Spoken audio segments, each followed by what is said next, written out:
자, 돼지가 한 마리도 죽지 않던 날 11번째 이야기. 아빠, 핑키가 파란이면 어떻게 잠들었지, 가능이 너 이거? 어저께 그 1등상 탄 거 알아, 돼지? 핑키가 가가지고 가장 예절 바른 돼지에게 주는 1등상 탔어. 가다 기절한 거 알지? 얘는 기절했는데 얘가 1등상 탔어. 그래서 뭐가 파란 리본 달고. 자, 이렇게 다시 돼지가 한 마리도 죽지 않던 날 11번째 이야기. 아빠, 핑키가 파란 리본을 탔어요. 그날 밤 팬 아저씨가 집에 왔다고 흔들어 깨우자 나는 잠에서 깨어나면서 그 말을 입 밖으로 뱉어냈다. 돌아오는 길이 하나도 생각나지 않는 걸 보면 집까지 오는 동안 계속 잠을 자버린 게 확실했다. 막 어두워지려고 할 때 파란 리본을 꽉 움켜쥔 채로 팬 아저씨와 아주머니 사이에 앉아 잠에 골아 떨어진 게 어렴풋이 기억이 났다. 핑크가 파란 리본을 탔어요. 가장 예의 바른 돼지에게 주는 1등상이에요, 아빠. 내가 또다시 말했다. 그리고 가장 예의 바른 아이에게 주는 1등상이 있다면 이 애가 받았을 거야.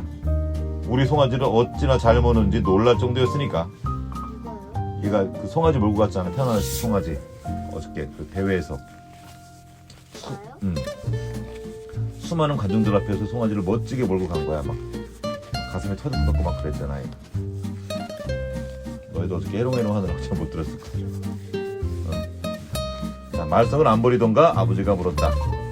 고맙습니다, 태연 아저씨. 고맙습니다, 태연 아주머니. 덕분에 즐거웠어요. 내가 서둘러 말했다. 우리도 고마웠어, 로버트. 태연 아주머니가 말했다. 가축들은 박람회가 끝난 다음에 도착할 걸세. 태연 아저씨도 말했다. 핑키가 오면 아이를 보내겠네. 또 신세를 졌군, 태연아 형제. 무슨 소리, 고마운 건 우리야. 1년생 송아지 한 마리에 $500나 준다는 제안을 받았네. $500. 아직 반도 안 자랐는데 말이야. 이게 모두 나 다 태어날 때 도와주고 전시장에서 훌륭하게 소개해준 자네 아들 덕분일세. 하지만 두 놈은 팔 생각이 없어. 내 아들이 도움이 되었다니 기쁘군. 태연아 아저씨가 말머리를 돌려 아저씨네로 집으로 향하자 태연아 아주머니는 널쩍한 손으로 모자를 꽉 잡았다. 나는 그 자리에 서서 마차가 어둠 속으로 사라지는 걸 지켜보았다. 이윽고 마차 소리가 더 이상 들리지 않았다. 좋은 이웃이에요. 그래, 진짜 좋은 이웃이야. 고마운 일이지. 엄마가 집 밖으로 나와 두 팔을 벌린 채 뛰어나왔다. 나도 달려나가 엄마 품에 안겼다. 상쾌하고 따뜻한 품이었다. 캐리 이모도 나왔다. 캐리 이모를 껴안고 칩텐트를 어떻게 썼는지 말하고 싶었으나 그렇게 하지 않는 게 좋겠다는 생각이 들었다. 쓰던 비누 한 토막에 칩텐트는 너무 비싼 값이었으니까. 엄마, 이것 보세요. 핑키가 받은 파란 리본이에요. 내가 엄마에게 말했다. 당연하지. 핑키는 러닝마을에서 가장 예쁜 돼지잖니. 1등상이에요. 다른 아이들이 데리고 온 돼지들에게도 파란 리본을 주었던 게 어렴풋이 기억이 났다. 하지만 아무렴 어떤가? 핑키가 1등상을 탄 건 틀림없는 사실이었다. 핑키는 며칠 뒤에 올 거예요. 핑키가 무척 보고 싶구나. 아빠가 말했다. 그러자 엄마가 빙그레 웃으면서 이어서 말했다. 자, 집으로 들어가자. 잠잘 시간이 한참 지났어. 이러다간 내일 일하러 일어나지도 못하겠다. 그 말에 나는 걸음을 멈췄다. 아빠, 오늘은 내가 할 일을 아빠가 다 하셨는데요? 그야 물론이지. 게다가 푸축간에 일하러도 갔는걸. 고마워요, 아빠. 신세를 꼭 갚을게요. 그래, 꼭 갚아야 한다. 내일은 2배로 일해야 돼, 알았지? 얘네들은 하는 일이 있나 봐. 맡은 일이. 꼬망이지 아직. 우리 딸에서 일을 좀. 그러게요. 전 벌써 아빠에게 사탕수수도 빚졌잖아요. 그것도 새 포대 가득이다. 핑키가 첫 새끼를 낳았거든. 갚아라. 엄마가 끼어들면서 말했다. 아니, 남정네들은 잠잘 시간이 지났다는 걸 모르시나? 파이 좀 먹을래, 로버트? 그야 물론이지, 엄마. 우리는 부엌 식탁에 앉아 블랙베리 파이를 먹었다. 나는 파이를 먹으면서도 러틀랜드 박람회 얘기를 해주었다. 내가 아는 얘기에다가 약간 지어낸 이야기까지 들려주었다. 특히 보브와 비브를 데리고 전시장을 돌던 일과 핑키가 파란 리본을 받은 얘기는 한마디도 빼놓지 않았다. 하지만 쓰러진 일과 심사위원 앞에서 토한 일은 말하지 않았다. 그걸 얘기하면 엄마와 이모가 마음 아파할 게 분명하기 때문이다. 들어서 마음 아파할 얘기라면 안 하는 게 좋지 않겠는가. 재밌는 얘기거리가 풍부하니까 문제될 건 없었다. 이를테면 버몬트 사람들이 지켜보는 가운데 내가 쌍둥이 송아지를 이끌고 전시장을 돌았다던가 어떤 아저씨가 내 이름을 큰 소리로 외쳤다는 얘기들 말이다. 자리에서 일어나 나를 소개한 사람 흉내를 내기도 하고 부엌에서 원을 3바퀴 돌며 러틀랜드 전시장에서 쌍둥이 송아지를 몰던 흉내도 냈다. 그러자 아빠가 입을 열었다. 나는 어렸을 때나 어른이 된 지금이나 러틀랜드에 한 번도 못 가봤어. 그런데 너 혼자서 이웃 아저씨를 따라 다녀왔구나. 그렇게 큰 도시는 아니에요. 그런데 무척 시끄러웠어요. 밤에도 아침처럼 시끄럽더라고요. 아마 박람회가 진행되는 일주일 내내 대규모 관악대가 계속 연주하는 것처럼 시끄러울 것 같아요. 저 입 좀 봐. 그러니 블랙베리가 사방에 튀지. 아빠의 말에 우리 모두 한바탕 웃어댔다. 나는 수도가로 가서 손과 얼굴을 씻었다. 집에 오니 정말 좋았다. 집을 떠났던 건 채 하루도 되지 않았다. 그런데 마치 별나라에 다녀온 기분이 들었다. 러틀랜드 얘기는 밤을 새워서라도 할 수 있을 것 같았다. 하지만 엄마가 나를 침실로 떠다 밀었다. 침대 속으로 들어가자 엄마가 뒤따라와서 잘 자라는 키스를 해주었다. 엄마가 살금살금 걸어나가 문을 닫을 즈음엔 조금씩 꿈나라로 접어들고 있었다. 그래, 여행자께서는 어떠신가? 꿈나라로 들어갔어요. 아빠의 목소리에 뒤이어 엄마 목소리가 들려왔다. 밤새 닭장에서 수동이 일어났다. 꼬꼬댁거리는 소리와 퍼드덕거리는 소리가 요란했다. 위층 복도에 랜턴 불빛이 비치더니 금세 주위가 조용해졌다. 잠에서 깨어나려고 안간힘을 썼지만 일어날 수가 없었다. 눈만 감았다가 뜬 것 같은데 벌써 아침미를 할 시간이었다. 데이지한테서 우유를 짠 다음 물과 사료를 줘야 한다. 솔로몬도 똑같다. 솔로몬의 배 밑에 양동이를 들이대는 수고를 할 필요가 없다는 것만 다를 뿐이다. 크림을 걷어내고 우유를 불리기에 넣고 있는데 아빠가 죽은 닭을 들고 닭장에서 나왔다. 쪽제비다. 감쪽같이 들어왔어. 닭을 잡아 먹으러 왔나 보죠? 그래, 보고 싶니? 네, 아빠. 아빠가 나를 데리고 장비실로 들어갔다. 기둥에 걸어놓은 삼배자루가 약간 흔들리더니 우리가 가까이 갈수록 심하게 흔들렸다. 저게 뭐야, 아빠? 쪽제비다. 구석으로 몰아서 자루 속에 잡아넣은 건 처음이다. 이빨이 아주 날카로운 놈이야. 봐도 돼요? 저놈을 어떻게 할 건지 결정한 다음에 보자. 나에게 끼친 손해가 막심하니 간단하게 죽일 순 없어. 그럼 나 줄 거예요? 그건 말도 안 되지. 아빠, 지난주에 베스컴 아주머니를 갔는데요. 그런데 그 집 일꾼 알죠? 아이라 롱 아저씨 말이에요. 이름이야 들어봤지? 아저씨한테 테리어 암컷 한 마리가 있어요. 테너 아저씨가 저를 러틀랜드에 데려다 준 것에 대해서 베컴 아주머니께 고맙다는 인사를 하러 갔다가 봤어요. 다 큰 개더냐? 크긴 한데 아직 어린 것 같아요. 얘야.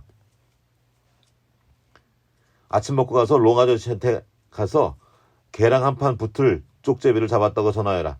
아주 좋아할 게다. 그럴게요. 개가 쪽제비를 잡는 건 한 번도 못 봤어요. 1시간 뒤 말 한 마리가 끄는 마차가 우리 집 마당에 들어섰다.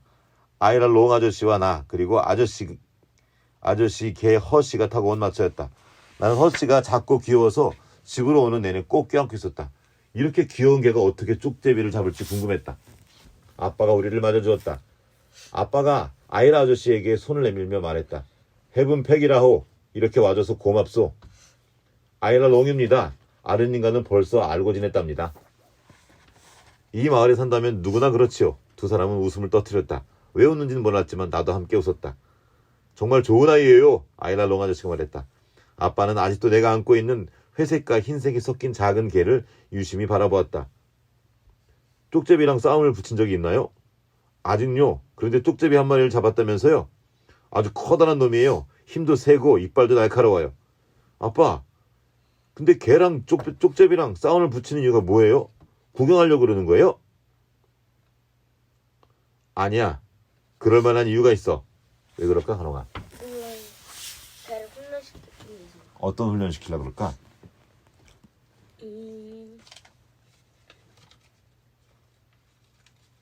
모르겠지. 자, 여기 나와 있어. 자, 그럴 만한 이유가 있어. 그 이유는 이건가 봐. 쪽제비랑 싸워본 개는 숨이 멎을 때까지 쪽제비를 미워하게 돼. 그래서 그 개는 주위에 쪽제비가 있으면 단번에 알 수 있지. 구멍 안으로 도망가면 구멍을 파내서 잡아 죽인단다. 우리처럼 닭을 키우는 집에는 그런 개가 필요해. 아이날 롱 아저씨가 말을 받았다. 그건 사실이란다. 이제 이 근방에 있는 모든 쪽제기는 앞으로 허씨가 무서워서 벌벌 기게 될 거야. 아빠와 아이날 롱 아저씨가 장비실로 걸어갔다. 나는 허씨를 안고 따라갔다. 우리가 안으로 들어가자 삼배자루가 미친 듯이 요동쳤다. 허씨가 부르르 떠는 게 느껴졌다. 앞으로 무슨 일이 벌어질지, 어떻게 해야 살 수 있는지 본능적으로 깨닫는 것 같았다. 이윽고 허씨도 나지막히 으르렁거리기 시작했다. 허씨는 앞으로 훌륭한 쪽제비 사냥개가 될 겁니다. 아이날 롱 아저씨가 말했다. 곧 알게 되겠지요. 아빠가 대답했다. 아빠가 기둥에 매달린 삼배자루를 내렸다. 자루 안에 쪽제비가 씩씩거리며 으르렁댔다. 개와 쪽제비는 서로 볼 수 없었다.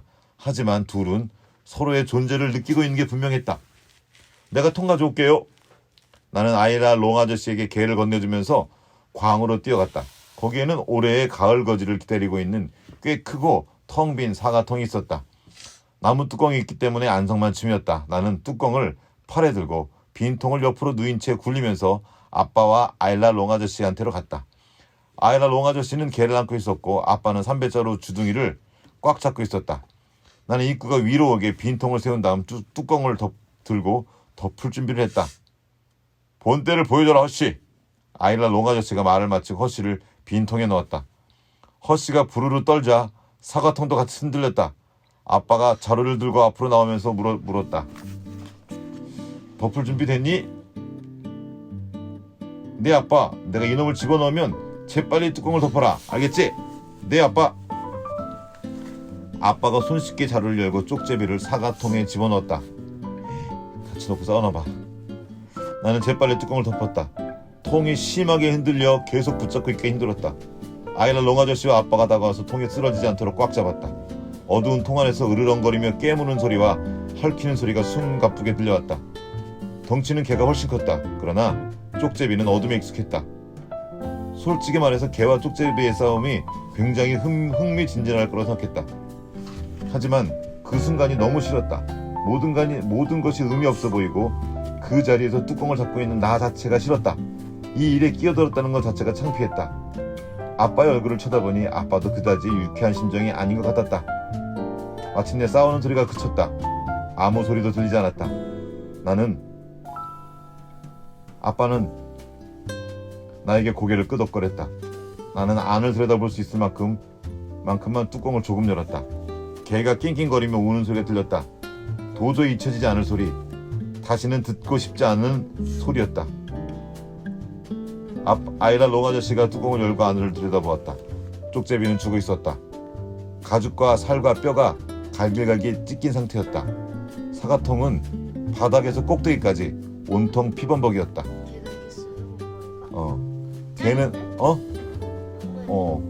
걔는 아직 살아있었다. 하지만 끔찍한 상태였다.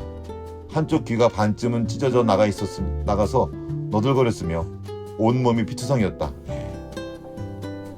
녀석이 조그만 다리를 흔들자 바닥에 고인 피가 철퍼덕거렸다. 낑낑거리며 애처롭게 쳐다보는 모습이 마치 이 고통을 빨리 끝내달라고 사정하는 것 같았다. 아이날 롱 아저씨가 통에서 허씨를 끄집어냈다. 허씨는 이빨을 드러내며 아저씨 손을 깨물었다. 아이날 롱 아저씨가 비명을 지르며 허씨를 땅바닥에 내동댕이 쳤다. 앞발 하나가 너무 심하게 물어 뜯겨서 더 이상 발이라고 할 수 없을 정도였다. 발에 있는 모든 뼈가 조각조각 부서진 게 틀림없었다. 그건 개가 아니라 고깃덩이에 불과했다. 그냥 죽이세요. 내가 소리쳤다. 뭐라고? 아이날 롱 아저씨가 소리쳤다. 손에 난 피가 소매짝으로 젖어들고 있었다. 죽어가고 있잖아요. 허씨를 조금이라도 사랑한다면 지금 당장 죽이세요. 허씨가 쪽제비를 죽였어요. 아저씨가 원하는 대로 했잖아요. 저렇게 고통스러워하고 있어요. 아저씨가 못하겠다면 내가 죽이겠어요. 말 조심해. 어른한테 그게 무슨 소리야. 아이날 롱 아저씨가 화를 내며 소리쳤다. 저의 말이 맞아요. 총을 가져오겠어. 아빠가 총을 가지고 올 때까지 가련한 허씨는 땅바닥에 누워서 계속 낑낑거렸다. 아빠가 총을 쏘자 허씨는 잠시 경련을 일으키더니 땅바닥에 축 늘어졌다. 아무도 입을 열지 않았다. 우리 셋은 예전에 다정하게 지냈던 귀여운 강아지가 누워있는 흙바닥을 가만히 내려다보았다. 쉐이크 교본을 걸고 맹세하건대 다시는 개와 쪽제비를 썩게 하지 않겠어.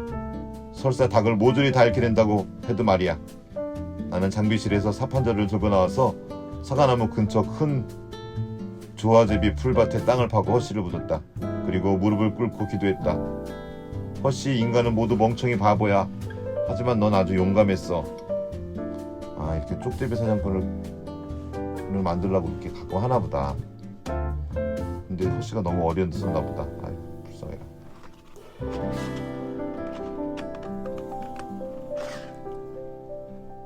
자, 오늘 여기까지.